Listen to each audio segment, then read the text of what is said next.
जय श्री राधे। आप सभी को होली के पर्व की ढेरों शुभकामनाएं।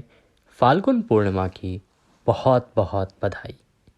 नमस्कार, देवभूमि चैनल में आपका स्वागत है। आज के इस वीडियो में बात करेंगे फाल्गुन पूर्णिमा की। ये तो आपने जान लिया कि होली का दहन कब है और होली कब मनाई जाएगी। अब बताते हैं आपको कि फाल्गुन पूर्णिमा कब है, इसका व्रत किस दिन करना है और स्नान दान किस दिन होगा। देखिए, इस बार बहुत कन्फ्यूज़न है इसको लेके कि पूर्णिमा 24 को मना रहे हैं या फिर 25 को मना रहे हैं, क्योंकि जो होली का दहन है वो 24 की रात को किया जा रहा है।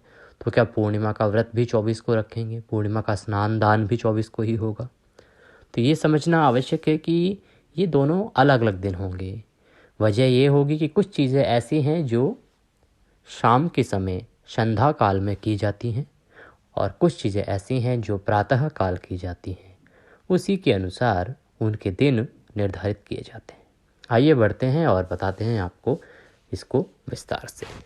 पूर्णिमा की अगर बात करें तो हमारे सनातन धर्म के अनुसार पूर्णिमा पर चंद्रमा पृथ्वी के बहुत अधिक करीब होता है और इसी वजह से वह अपनी 16 कलाओं से परिपूर्ण रहता है। यही वजह है कि हर महीने पूर्णिमा पर चंद्रमा की पूजा की जाती है और इसका जो उद्देश्य है वो होता है सुख सौभाग्य की प्राप्ति करना। शास्त्रों में पूर्णिमा के दिन स्नान का विशेष महत्व बताया गया है।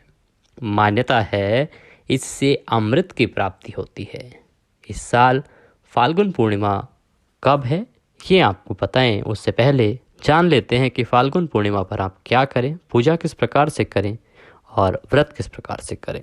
तो जिस दिन आपने व्रत करना है, ये पूजन करना है, स्नान आदि करना है, प्रातः काल ब्रह्म मुहूर्त में उठना चाहिए। ब्रह्म मुहूर्त का समय होता है सुबह 4:30 बजे से और 5 बजे का। अगर आप ब्रह्म मुहूर्त में नहीं उठ पाते हैं तो आप सूर्योदय से पहले अवश्य ही उठ जाएं।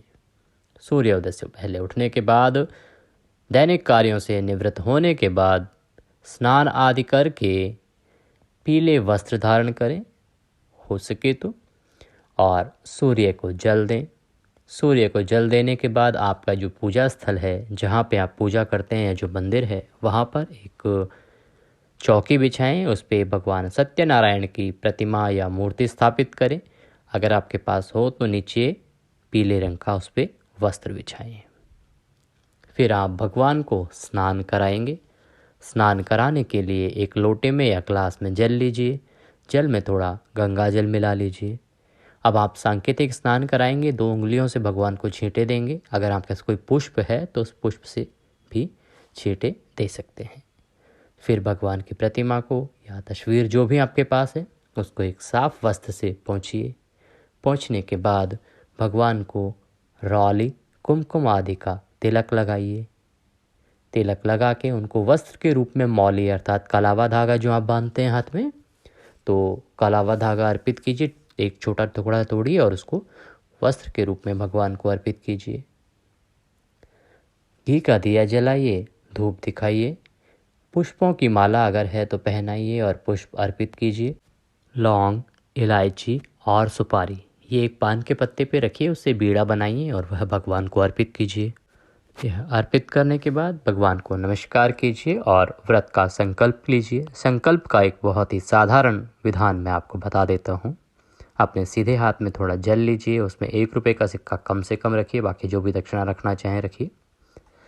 दूसरा हाथ उसके नीचे लगाइए और बोलिए ओम विष्णुर विष्णुर विष्णु। अपना नाम, अपना गोत्र, अपना स्थान जहाँ पे आपका मकान है, जहाँ पे आप उस टाइम पे विराजमान हैं, उसका नंबर, उस क्षेत्र का नाम, अमुक उद्देश्य, जिस भी किसी उद्देश्य की पूर्ति के लिए आप यह व्रत कर रहे हैं वह बोलिए कि पूर्ति के लिए मैं आज पूर्णिमा व्रत करने का संकल्प लेता हूँ या लेती हूँ। हे प्रभु, हम इसे सफलतापूर्वक कर पाएँ ऐसा आशीर्वाद प्रदान कीजिए और यह संकल्प ग्रहण कीजिए। इस प्रकार से वह संकल्प भगवान के चरणों में अर्पित कर दें, भगवान को नमस्कार करें। ओम नमः भगवते वासुदेवाय का 108 बार जप करें। उसके बाद भगवान सत्यनारायण की कथा सुने। भगवान सत्यनारायण की कथा अगर आपके पास नहीं है तो आप हमारे चैनल पर सुन सकते हैं। प्रत्येक पूर्णिमा पर सत्यनारायण की कथा आपके लिए यहाँ पर अपलोड की जाती है। उसके बाद आप भगवान की आरती करेंगे और आरती करने के बाद भोग लगाएंगे। भोग में जो आप बनाते हैं, देखिए पंजीरी का प्रसाद बनता है। पंजीरी का प्रसाद कैसे बनता है? थोड़ा सा आटा लेंगे, उसको सेकना है, भूनना है, उसमें थोड़ा बूरा मिलाइए, थोड़ा सा घी डालिए, कुछ अगर ड्राई फ्रूट डालना चाहें तो डाल सकते हैं। उसके बाद उसमें केले के छोटे छोटे पीसेस बना के काट के वो डाल दीजिए। पंचामृत बनाइए। पंचामृत में दूध, दही, घी, शहद और थोड़ी शक्कर मिलाइए।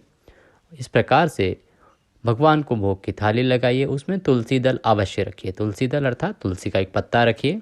उसके बाद भगवान को भोग लगाइए। भगवान को भोग लगा के बाकी जो बंधु बांधव हैं, पंडित जी हैं, उन सबको आप प्रसाद वितरित कीजिए। हो सके तो पंडित जी को भोजन कराइए, उनको दान दक्षिणा दीजिए। अब पूर्णिमा के जो व्रत हैं वो दो तरह के होते हैं। कुछ लोग जो है भगवान सत्यनारायण की कथा करके व्रत खोल लेते हैं और कुछ लोग जो है व्रत खोलते हैं चंद्रमा को अर्घ देके। रात्रि को वो चंद्रमा जब उदित होता है तो चंद्रमा को जल देते हैं, उसके बाद वह व्रत पूर्ण करते हैं, तो वह चंद्रोदय या पूर्णिमा चंद्र व्रत कहलाता है। आपके यहाँ जो भी व्रत होता है आप वो व्रत कीजिए। अब क्योंकि दोनों ही चीज़ों में बड़ी कन्फ्यूज़न है कि ये पूर्णिमासी का जो व्रत है वो कब करना है और चंद्रमा को अर्घ कब देना है, तो आइए जान लेते हैं इसके बारे में। देखिए, फाल्गुन पूर्णिमा जो तिथि है उसकी शुरुआत हो रही है 24 मार्च 2024 को सुबह 9:54 पर और फाल्गुन पूर्णिमा तिथि की समाप्ति होगी 25 मार्च 2024 को दोपहर 12:29 पर।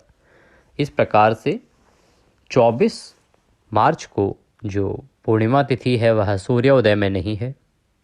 25 मार्च को पूर्णिमा तिथि सूर्योदय में है। अब विधान कुछ इस प्रकार के हैं कि फाल्गुन पूर्णिमा का जो व्रत है माँ लक्ष्मी के पूजन के लिए किया जाता है। माँ लक्ष्मी का व्रत किया जाता है इस दिन, और कुछ लोग चंद्र पूर्णिमा व्रत भी करते हैं। तो देखना यह है कि अब आप जो व्रत कर रहे हैं वो करना कब है। देखिए, चंद्रमा की पूजा रात्रि को होती है, निश्चित काल में होती है, और वैभव लक्ष्मी की पूजा भी मध्य रात्रि की जाती है। इसीलिए जो आपने पूर्णिमा का व्रत करना है वो करना है 24 मार्च को। 24 मार्च को आप व्रत करेंगे। व्रत करने के बाद जो नियम है उनका पालन करेंगे, कथा श्रवण आदि जो करते हैं वो करेंगे, और जब शाम को चंद्रोदय होगा तो आप चंद्रमा को जल देंगे और अपना व्रत पूर्ण करेंगे। रात्रि को माँ लक्ष्मी का व्रत कर रहे हैं तो रात्रि को माँ लक्ष्मी का व्रत के लिए पूजा करेंगे। कुछ लोग बोल रहे हैं कि भद्रा है तो इसीलिए रुकावट होंगी, होली भी 24 तारीख को ही दहन की जाएगी। देखिए, भद्रा है, लेकिन भद्रा जो है वो पाताल लोक की भद्रा है। पाताल लोक की भद्रा अशुभकारी नहीं होती। हमेशा देखा जाता है कि जब भी पृथ्वी लोक की भद्रा होती है तो उसे अशुभ माना जाता है, उसे मृत्यु लोक की भद्रा भी कहा जाता है। इसीलिए ये जो भद्रा है पाताल लोक की भद्रा है, तो इसमें इतना डरने वाला कुछ है नहीं। आप अपने नियम से पूजा कीजिए और अपने व्रत को संपूर्ण कीजिए। आपका जो दान स्नान आदि है पूर्णिमा का वो होगा 25 मार्च को, क्योंकि ये सब होता है सूर्योदय के अनुसार। सूर्योदय पूर्णिमा तिथि में 25 मार्च को उदित होगा, इसीलिए पूर्णिमा का स्नान दान आदि 25 मार्च को करेंगे।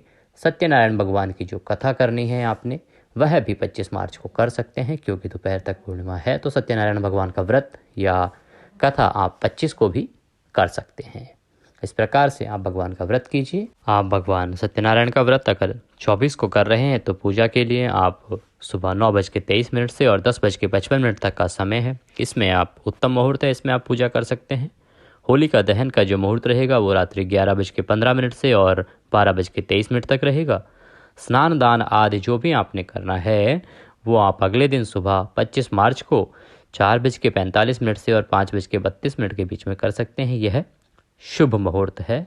और वैसे आप इस दिन भगवान सत्यनारायण की व्रत कथा या पूजन कर रहे हैं तो वह भी आप पूर्णिमा समाप्ति से पूर्व तक कर सकते हैं, और पूर्णिमा समाप्ति का समय है 12:23। एक और कन्फ्यूज़न है, उस पर भी हम विराम लगा देते हैं। लोग बहुत परेशान हैं कि उस दिन चंद्र ग्रहण है तो व्रत कैसे होगा, चंद्रमा को अर्घ कैसे दिया जाएगा।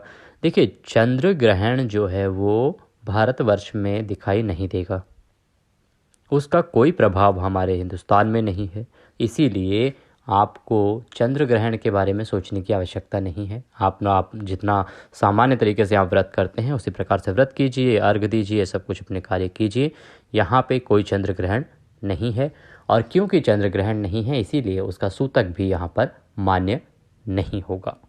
आशा करते हैं हमारे द्वारा दी गई जानकारी आपको अच्छी लगी होगी। वीडियो अच्छा लगा हो तो कमेंट बॉक्स में जय श्री हरि, ओम नमः भगवते वासुदेवाय, जय सत्यनारायण लिखना ना भूलें। इससे भगवान श्री हरि का आशीर्वाद आपको अवश्य प्राप्त होगा, आपकी सभी मनोकामनाएं पूर्ण होंगी। वीडियो को लाइक अवश्य करें। अगर चैनल पर नए हैं तो चैनल को सब्सक्राइब कर लें। इससे होगा क्या कि जो भी जानकारी है, क्योंकि हमारा ये जो चैनल है सिर्फ धार्मिक जानकारियाँ प्रस्तुत करता है, वो भी शास्त्रों पे आधारित, जो हमारे विद्वान लोग बताते हैं, हमारे पंचांग में वर्णित है, उसके अनुसार ही हम बताते हैं कि जो तिथि है वो कब है, व्रत कब करना है, नियम क्या है, कब करना है, कैसे करना है। तो इस प्रकार की कोई भी जानकारी आपसे छूटेगी नहीं और सही और ऑथेंटिक जानकारी आपको यहाँ से प्रदान की जाएगी। आज के इस वीडियो में अभी के लिए इतना ही। अगले वीडियो में फिर होगी आपसे मुलाकात। तब तक के लिए जय श्री हरि।